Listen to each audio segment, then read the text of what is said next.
to another little chat with a well-known figure in our area, and I am joined today by PCSO Andi Hillman. Hello Andy, how are you? Hello, I'm absolutely fine. Thank you very much. It's been a while, hasn't it? It has been a while, but I must say you've got a lovely new place. I have. It's very nice indeed. Welcome to my new studio. Thank you very much. Well, it's nearly that dreaded time of year again, and last year I grilled you quite strongly on health and safety and protection and burglary and everything at Christmas. You did. Because, as you well know, crime goes up through the roof. So, what kind of things can people do to look after themselves at Christmas? I think the kind of general sort of message that we went through last year was about presents. Presents. As always. Locking your doors. I mean, mate, if you're going to go away, make sure your neighbours are aware you're going away. Yep. Again, there's various things out there like timer lights and other bits and pieces. Lights. Yeah, lights is important. I mean, again, leaving your presents in your car is one of the things that people are doing at the moment. Really? Yeah. What, just hiding them in there from the children? Well, I don't know whether it's that. I think they'll go to the shop and they'll just get home, and we all know we'll lead busy lives, and maybe don't unload the car straight away, and then obviously they come out, and unfortunately some lovely person has broken into the car and taken their presents. So. Another thing is leaving them away from the tree as well, isn't it? If your tree is in your front room and your front room is visible from the road. Yeah, try and just keep things out of sight. I think it's the most important thing to remember. Keep things out of sight. I mean, crime at this time of year, how much does it rise through thefts and burglaries? Does it go up quite dramatically, or? Not as much as you used to. Not as much as you used to. I think people are becoming a lot more wise to the fact that they've got lots of high value goods, presents wise, and they are generally leaving them out of sight, or they're leaving them in the loft if they've got kids and they don't bring them out until. You have to hide them. Santa has to hide them. I know the feeling well, so it's normally me up at Christmas Eve up the loft. I think I was 11 when I figured out where my parents put my Christmas presents, and it was next door.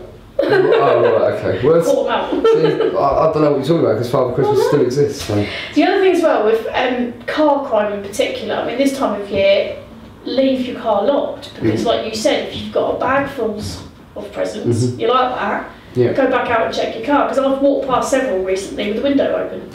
Yeah, unfortunately, we're all kind of guilty of complacency, and I mean Felixstowe is an extremely safe place to live. Extremely safe place to live.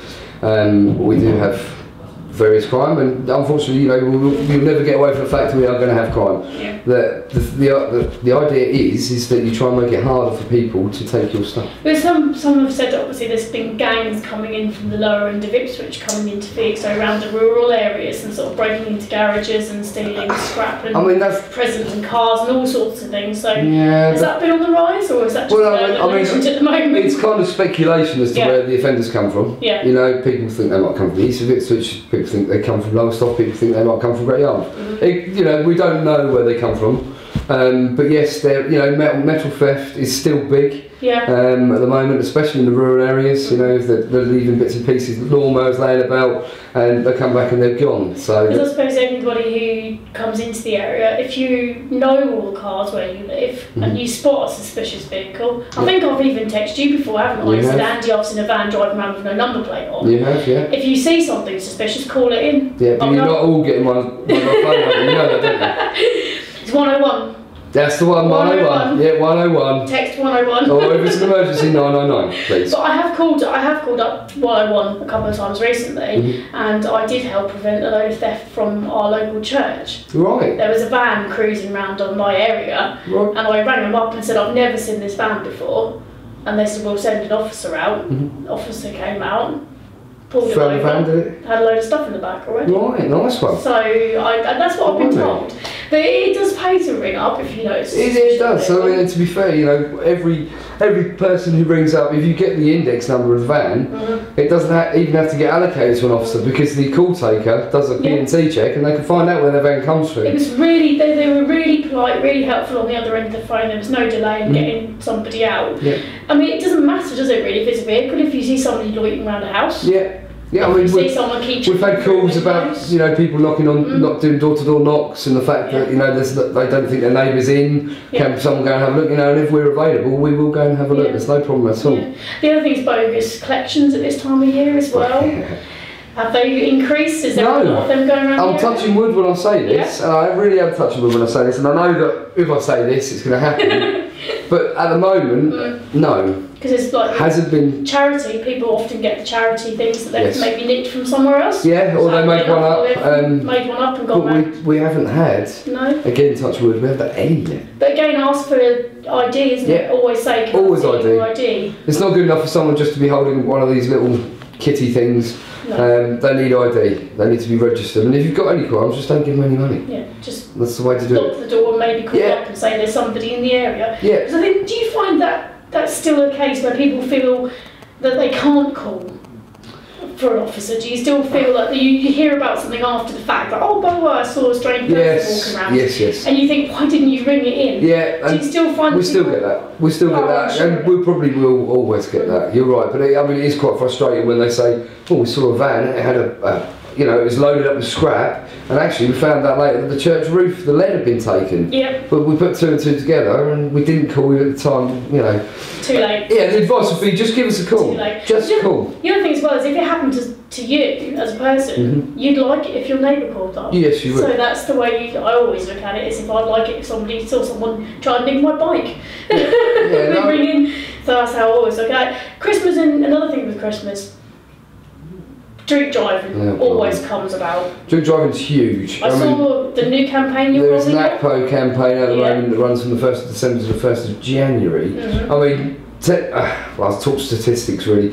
Roughly around 3,000 people in Suffolk are either injured or they're involved in a car accident which is involved with someone who's drunk or been drinking alcohol in the county every year. So it's quite a significant figure to be dealing with, hence why we have these ACPO-led campaigns. Are they drink or are they drug driving as well? Because if you're obviously drug driving, that's got a bit quiet lately, but it's generally alcohol, to be fair. There are obviously drug offences as well, but generally, especially around this time of year with, Christmas parties, people will go out and they think, I've only had 3 pints, I'll get in the car and drive, I feel fine. Yeah. To be fair, you can have 1 pint and get in the car, and that still affects your driving.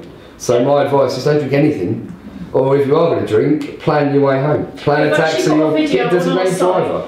We've got a video which Alex has put together, and it actually highlights the amount of alcohol you can consume when you eat.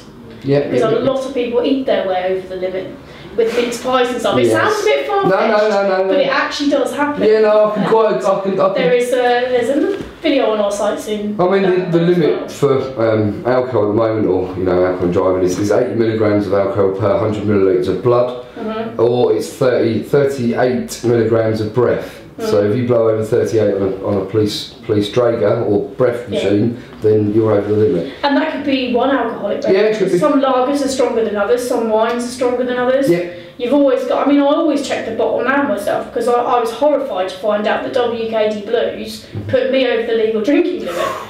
I never knew that. We know how much you like those, don't we? I've had one, because I was driving, but I'd had one at the start of the evening, and thankfully I'd been drinking water and a lemonade, and about 7 or 8 hours later I drove home. But if I'd have driven home straight away, you'd been over. I'd have been well over the limit. But again, that's what I'm saying. If you are going out, be aware of what you're drinking. Yeah. Be aware. There's a lot of points and things that people do miss because they can't say, oh, I didn't know. There's so much information freely given. We carry phones around. If you're not sure, Google it. Google it. Everything's there. Well, if you're not sure, don't drink it. Don't drink it. Just don't drink it. Don't take that risk. There was something I saw on BBC. The gentleman who sadly lost his son last year, they're actually taking the car around. I don't know if you've seen that. I haven't seen that. The car that the boy sadly lost his life in is being towed around on a trailer as part of an anti-drink driving campaign. And when you see the state of the vehicle, you just think, it's just don't do it. No, it's not worth it. Just don't do it. It really isn't worth it. And you see how it affects other people's lives. I've had a couple of pints, that'll be fine, I'll be fine. Oh, I feel fine. That's normally what we get is, I feel fine to drive. Yeah. You may feel fine, but the alcohol is clearly affecting you in some way. Morning after the night before as well. Yes. You've been out on a heavy that's huge. Do you get a lot more people? We get a lot of people that way because they wake up and they think, oh, I feel a bit fuzzy, but I'm okay. Bake roll later. That's it. Yeah. Bake roll, cups in a couple of fags later, and I'll be all right. But they're not at all. No. I mean, you can buy the little breath machines yourself. I was about to get around to that. Self-test machines. Where can you get them from? You can generally get them from most chemists. Most chemists sell them nowadays. Yeah. Sorry, I'm ringing for some reason. Ringing.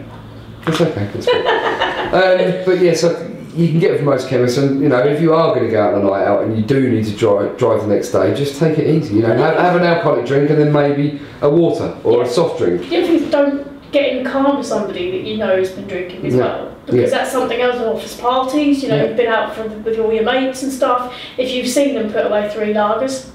No, don't get in the car. No, they shouldn't put you in that position. To be fair, no. You should always have, if you are going out somewhere, you should always have either a taxi booked or a designated driver. You know, I mean, you need to be safe out there as well. So really, then lock your car after you've done your shopping. Please. Put your presents away from underneath the tree. Definitely. Don't leave them in plain sight anywhere. No. Don't drink and drive. No, don't drink and drive. just don't take that risk this Christmas. Just do not drink and drive. Don't drink and drive. Thank you very much for that coming in, Andy. That's absolutely no problem, man. I hope you have a good Christmas. And you too, mate. I'm sure. I'm sure we'll revel in a few days off. I'm having a couple of days off. I've got a few off, actually, to be fair. Yeah. Well, we'll both be safe this year and not have to do no. stupid bits. But thank you very much for coming in. Have a good Christmas. No worries. Thank you very much. Thank you. Cheers.